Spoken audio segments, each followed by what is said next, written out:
Good morning, everyone. I think I know most everyone here, familiar faces. I am Julie Hedges, and I am sensitive.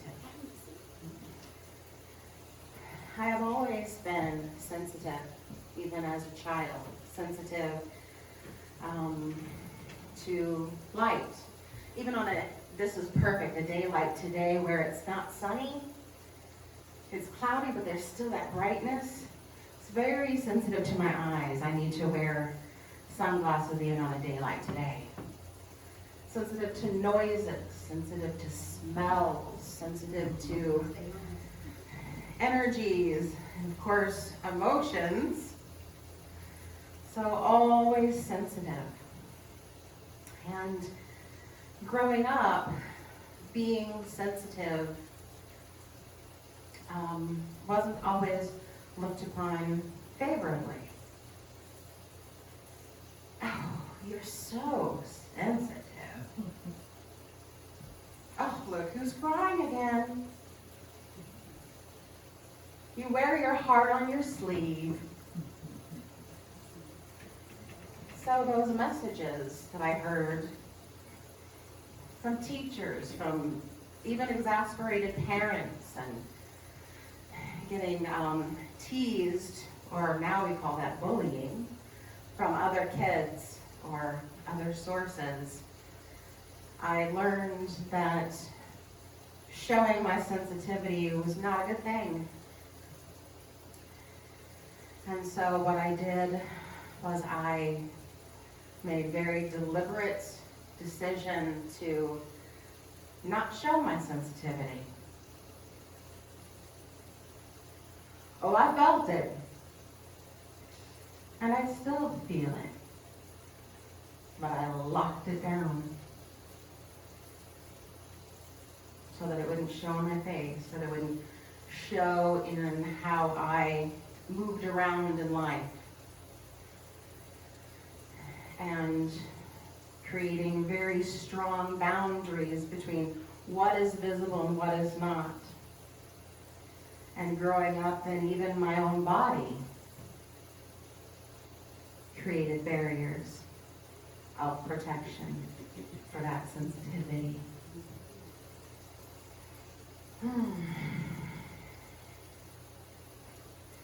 And in my 20s-ish, I had a spiritual awakening. But I want to assure you that then it was not so much an awakening. It was more like a crash. My questioning and my sensitivity just kind of slammed up against the spiritual traditions that I was raised in. And I went kind of in a bruised heap on the floor. And it was a very painful time, definitely being a sensitive. But that allowed me to get up, dust myself off, tend to the bruises, and go looking for the winding, wandering path, kind of like Dennis the Menace through the neighborhood. Have you seen those? To find some very tender, wonderful teachers and mentors who helped me understand my sensitive nature. And they helped me to really embrace that. If you can change the slide for me, please. So that I am sensitive with a capital S. I was going to say a big S, but I want to be very, enunciate. If I say it too fast, big S, capital S. I am sensitive with a capital S.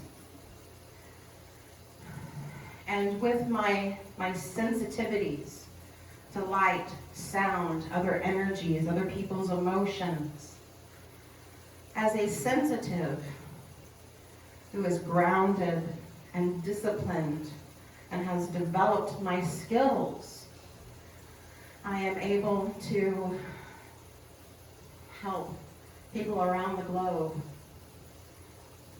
through my book, my monthly magazine column, my live stream show, my teaching, and doing personal sessions for others who are sensitive, who want to take a deeper look at their own sensitivities and want to understand them as gifts rather than, I'm sensitive.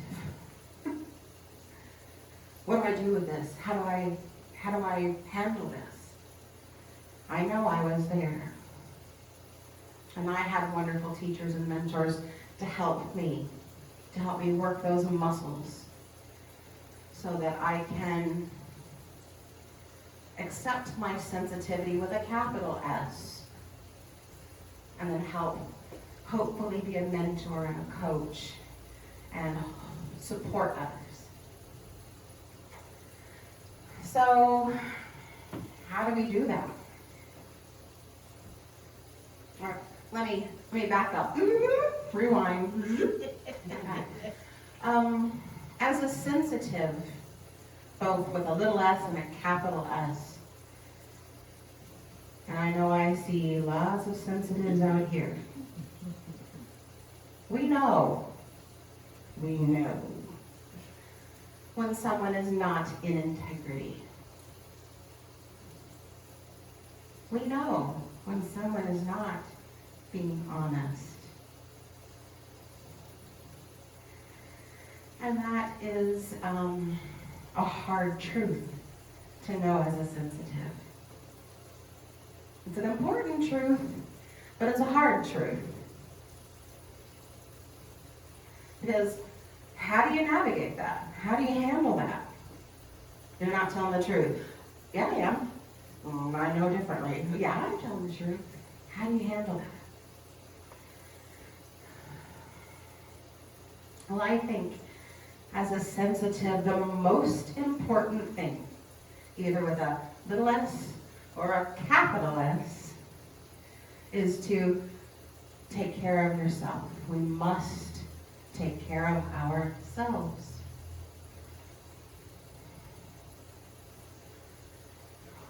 One of my Lakota elders, Delmarie Dolnife Bradfield, has taught that you cannot pour from an empty cup. And that really rings home for me. You cannot pour from an empty cup. So, how do I fill up my cup so that I can share it with others? Because that's what we're here to do. We're here to shine our light. We're here to share our gifts and our sensitivities and our sensibilities. How do we do that?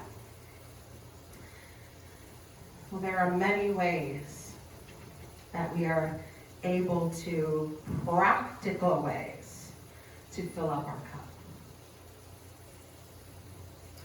But even kind of adjacent to that, kind of parallel to that, I don't know about any of you, but in 2020, this year, I have had many, how do I want to say, her splats. And my cup gets a hole in it.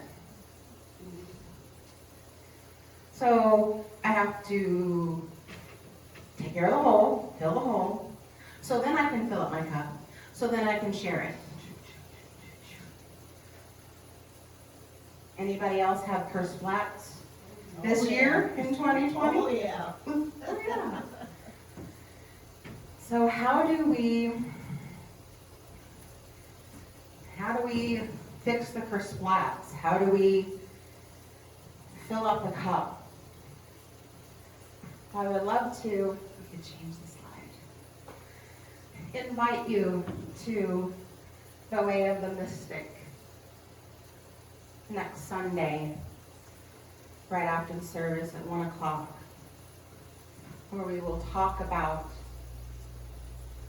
being sensitive with a little s and a capital S.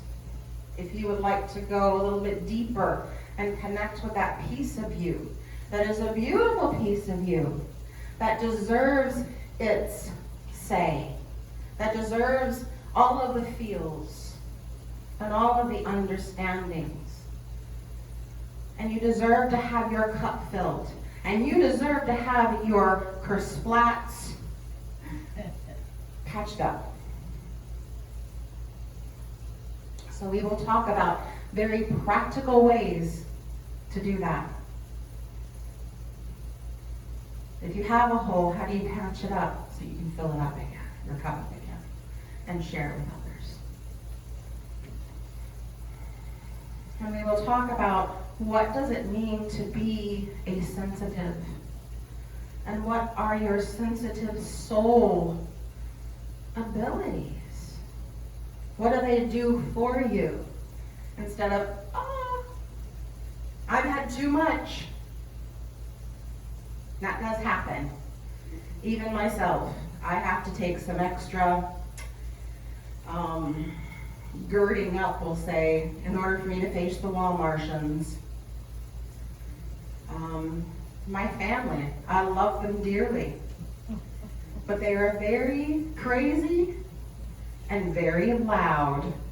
I have a witness up front here. Very loud. So when we're done with family dinner, I have to kind of drive through Bluegrass Wildlife Preserve and just open the windows and get some fresh air and let things kind of settle back down again. Because they really get my sensitivities going. It's a lot of energy. It's kind of like WWF all the time. You know, the littlest one being catapulted across the room. It's like, it's so fun.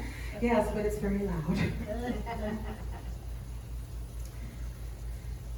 But one thing I would like to share with you about tending to our sensitive self with a capital S, are the opportunities that are just right here along our path. So two of them I would like to share with you, and one is upcoming this week on Wednesday, the foot soap detox, where you just are able to sit with all of your friends, wiggle your toes in the water with some Epsom salts, get your meditation on, and just surrounded with the fellowship. Epsom salts are a wonderful cleanser of the body, mind, spirit, body, mind, spirit.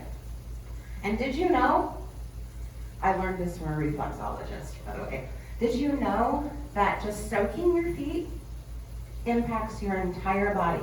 You're actually soaking your entire body because every nerve of your body runs through the feet. My reflexologist friends have taught me that.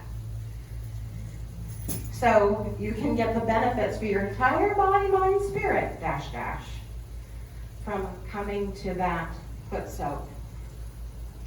And you can also just let all of the kersplats go from the mump, all of the yucky yucks. So that is one very practical way to take care of your sensitive self with a capital S. And also upcoming this week, on Friday, October the 2nd, is the first Friday of the month. And right here now at Unity Spiritual Center is the first Friday drum group, facilitated by one of my very dear teachers and mentors, Fred Corbett. And that drumming is a steady, monotonous drum beat that mimics the heartbeat, but particularly the heartbeat of our mothers before we are born. So it takes us back to that curled up, warm, comfy, taken care of space. So that we kind of get that reminder, and it gets all throughout our blood and bones. Because that drumming vibration runs right through our whole cells and bones and organs and bloodstream and everything. So that's another way that you can take care of your sensitive self. Okay, 3 things. This is kind of an adjacent. As a person who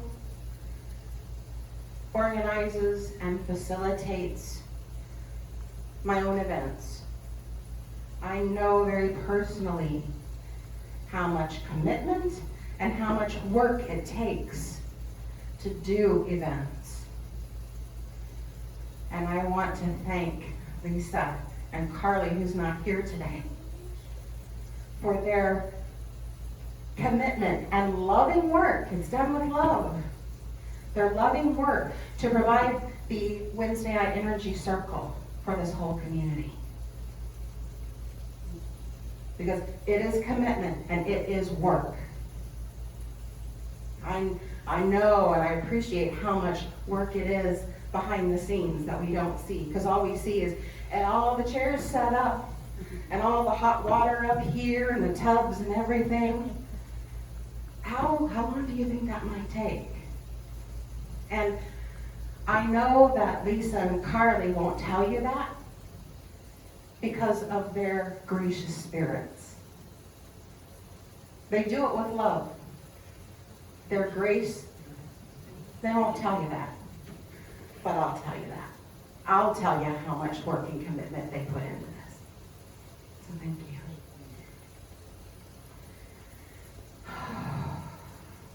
That's so good.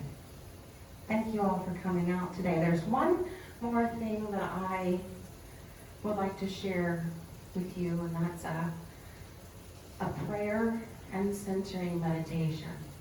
If you would like to.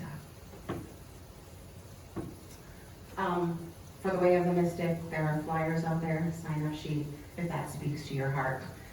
I'm going to share a meditation and prayer. I think of these 2 things as going together, kind of like peas and carrots, right shoe, left shoe, peanut butter and jelly.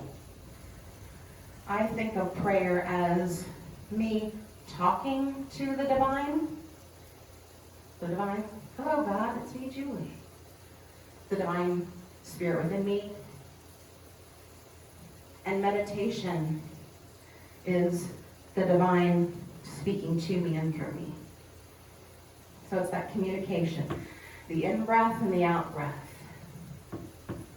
So I'd like to share a prayer with you today. And the words are in the ancient language of Sanskrit. Sanskrit is at least 1,500 years older than Aramaic, which is the language that Jesus of Nazareth spoke when he was walking the earth plane. So it's a very, very ancient language. And even though your mental mind may not know what those words are saying, your soul is going to know them. But the prayer essentially means, I call upon the creative power of the universe to be here now. Can you feel the weight of that? So as I'm sharing this prayer and meditation with you, along with my singing bowl and my tinctures, to come to that place in your heart and imagine, the creative power of the universe, that it plopped on my lap right now. What would my soul and I create together with all of that creative power of the universe? Plop, right here. What can we do with it? So that's what I invite you to consider in this prayer meditation. And if you'd like to have a little deeper experience maybe, then I invite you to take your dominant hand, the hand that you write with, and just very gently either tap or rub right here on your thymus gland. It's right between the breastbone. It's right between the you-know-whats for us ladies. That thymus gland stimulates our parasympathetic system, our endocrine system, our glands that secrete all the chemicals throughout our body so that the brain knows what it needs to do and the heart knows what it needs to do and everybody knows their jobs and they do it. That's my very medical explanation of the endocrine system. And I know some of my medical friends back there are like, yeah, Julie, you're for it. But that's the best way that I can explain it for myself. So the thymus gland is getting in touch with that high heart. The physical, emotional heart is what really connects us to our earth work, our earth walk. Walking in a good way, walking the red road. Our thymus gland connects us to the high heart, which is the wisdom of the heart. The wisdom that comes from our connection with the sensitive self, the divine self, our inner teacher, the inner guru. So if you'd like to have that kind of connection. So give me a moment to get things kind of set up here, but I'm going to allow you that time and space to just get very settled in your chair with your feet flat on the floor and invite you to uncross your arms and uncross your legs so that you are a clear channel for the creative power of the universe to go plop in your lap or in your mind or in your heart or in your feet or in your fingertips or in your third toenail, wherever it lands for you, back of your hair, I don't know, to have that experience for you. So just give me a moment to get things set up here. Need help? No, I'm just going to move Okay. this.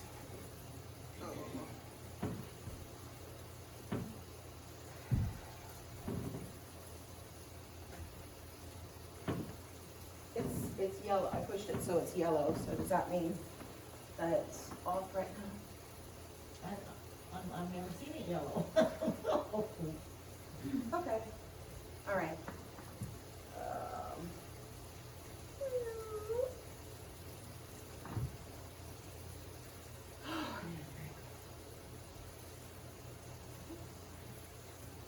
Standing up here, it gets warm. That's why that fan's blowing on. Very, very helpful.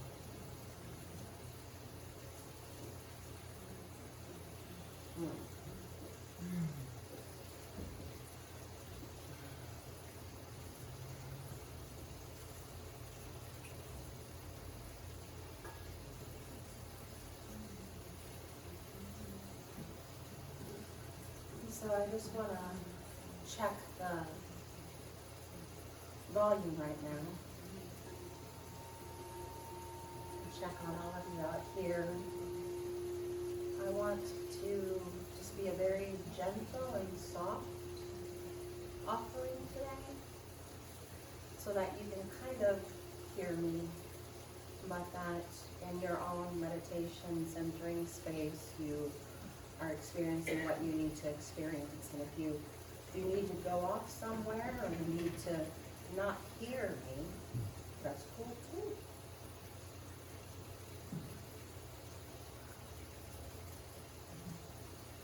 Sorry,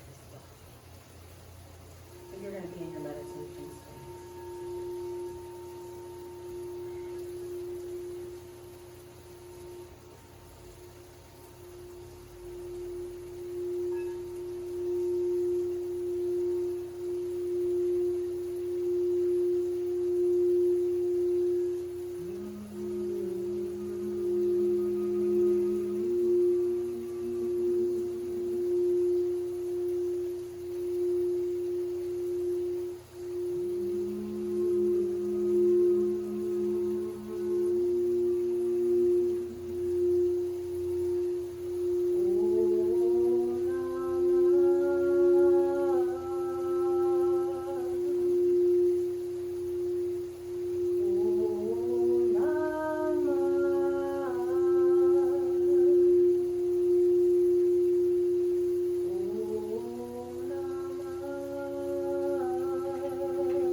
So wherever you have been, and wherever the creative power of the universe has landed within you, I call you to please come back to your body, to your seat, right here at Unity, to your consciousness, right here and right now, and so it is. Wow. Thank you, Julie. Appreciate you so much. That was beautiful.